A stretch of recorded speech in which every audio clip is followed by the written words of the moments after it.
Everything flows, and all is connected. This eye is not merely seeing reality, it is touching the truth.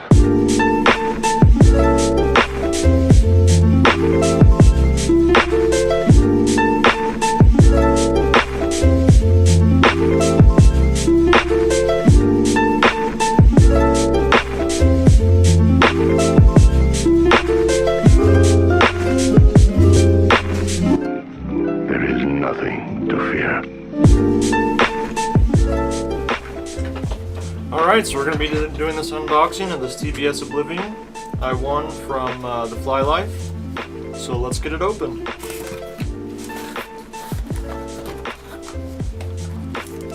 TheFlyLife, thank you again for doing the giveaway. Much appreciated, brother. If you guys don't know about TheFlyLife, go check out this channel.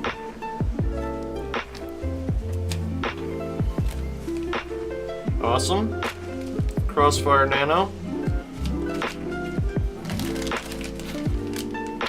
2 sets of props. The 5x4x5 by 3v3. I haven't seen these yet. Got a strap.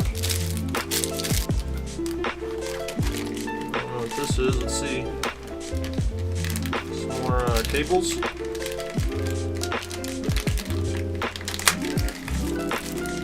don't know what that is. Maybe a hanger?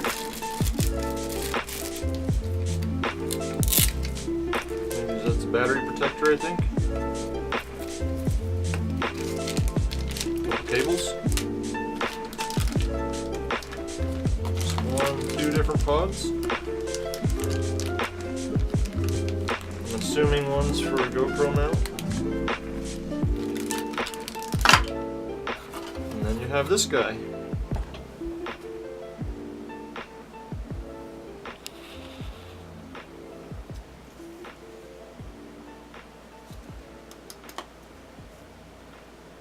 Seems pretty tough, honestly. A lot tougher than it looks. But it's got the TBS power stack in there. Don't know what kind of camera it comes with. Wonder if I should leave that on there. It's got what, 2205s, which are a little small for my taste, but it says it's rated for 6S, so I'll give her a try on 5. So yeah, we got the frame. Pretty well built. I think I just got to put the pod on, and maybe looks like I need an antenna. It doesn't come with an antenna.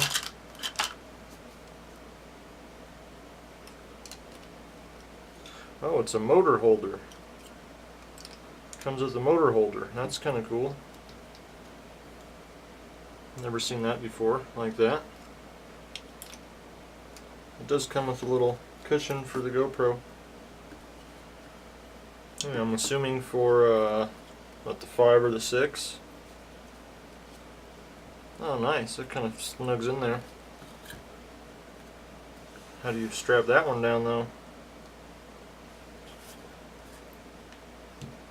Or what everybody uses, just like that. Interesting. It looks well put together. Should we see if it blows up?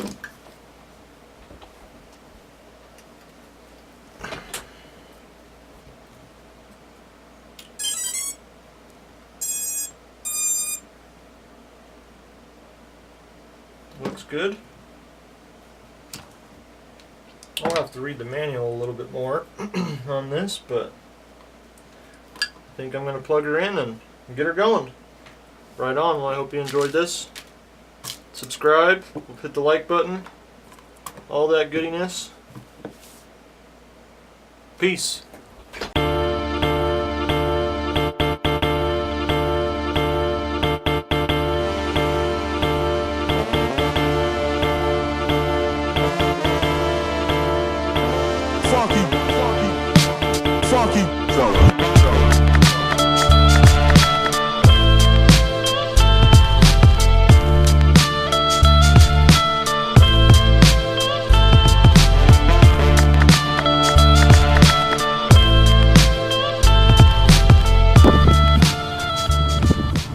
So these are my first impressions of the TBS Oblivion. I ran it on a 4S pack, and it just seemed super underpowered. I mean, it's got the 2205, 2400s, so I wasn't expecting much. I mean, for a beginner, it's not bad. 4S is fine, I had no problems with punch outs or anything. But then, I put a 5S, that's more my style, and it felt pretty decent, and then it flipped out of the air. I thought it might have been, you know, something, maybe the battery fell out. That was my first thought, because the strap, these lame ass straps gave way. Dumb design, really. And when the pod's on, you can't even put the strap in without a pair of tweezers. And the GoPro mounting kind of situation is pretty weird. It comes with this stupid little foam seat, but it really didn't feel sturdy, so I rigged up a 3D printed mount that I already had with a little bit of heat, hot glue, and some tape. Nothing pretty, but that didn't break.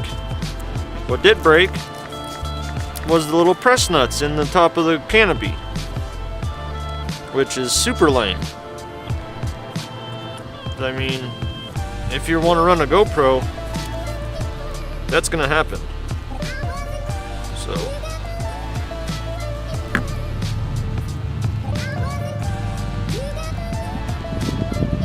So my first thoughts are, I don't like it.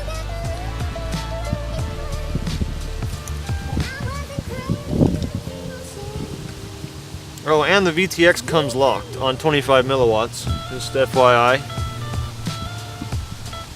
I don't know if it's for sure the switchable, but I would hope this is not just a 25 milliwatt transmitter, considering I've seen guys doing long range with them. So yeah, that's my first impression. I'm probably done flying it for today. Wasn't really anything crazier than my floss, you know, with some legit motors on it. These motors just really turned me off when I first saw them.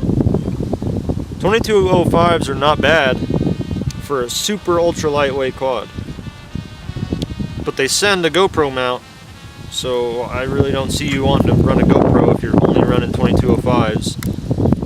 I mean, the frame didn't break. It looks pretty tough as far as frame goes. It looks pretty tough. And if you don't put a GoPro on it, I don't think this pod will ever come off. I think there's just too much weight on here, and I landed on it and it broke off. So it's kind of windy. We're gonna get back to running the other quads. Hope this was helpful. Peace.